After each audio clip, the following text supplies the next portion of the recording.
18 মাস পরে দলবল নিয়ে আমাদের ডক্টর ইউনূস স্যার চলে যাইতেছেন, উনার টাইম শেষ। উনি যে উদ্দেশ্যে আসছিলেন ওইটা ডেলিভার্ড করে উনি চলে যাইতেছেন।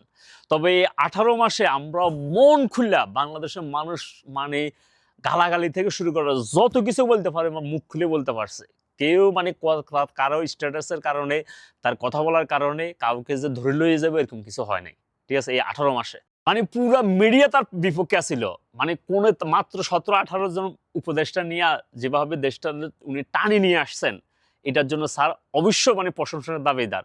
যেখানে উনি আজকে বলছিলেন যে আমরা শুরু করছি জিরো থেকে না, মাইনাস থেকে আইনা দেশে একটু ঘুরে দাঁড়ায় করাইছে। ঠিক আছে?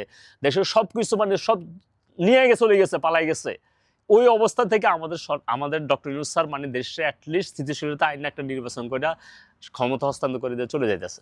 এই 5-6টা মিডিয়াগুলা স্যারের কোনো ধরনের প্রশংসা তো দূরের কথা, সারাক্ষণ স্যারের পিছনে লাগিয়েছিল।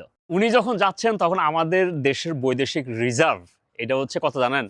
34 মিলিয়ন ডলার। এটা হচ্ছে আমাদের এখন বৈদেশিক রিজার্ভ। এটা উনি রেখে দিয়েছেন আমাদের জন্য। আরেকটা উনি ভালো কাজ করে গেছেন, সেটা কি জানেন? গুম কমিশন গঠন করে গেছেন। গুমের বিচার হইতেছে এবং ইন ফিউচারে কেউ আর আপনাদেরকে গুম করে ফেলাইব না। ঠিক আছে? আর যেখানে থাকেন আল্লাহ আপনাকে ভালো রাখুক। তবে দেশের ক্লান্তি কালে দেশের কখনো দেশ যদি পথহারা হয় আবার ফিরে আসেন স্যার।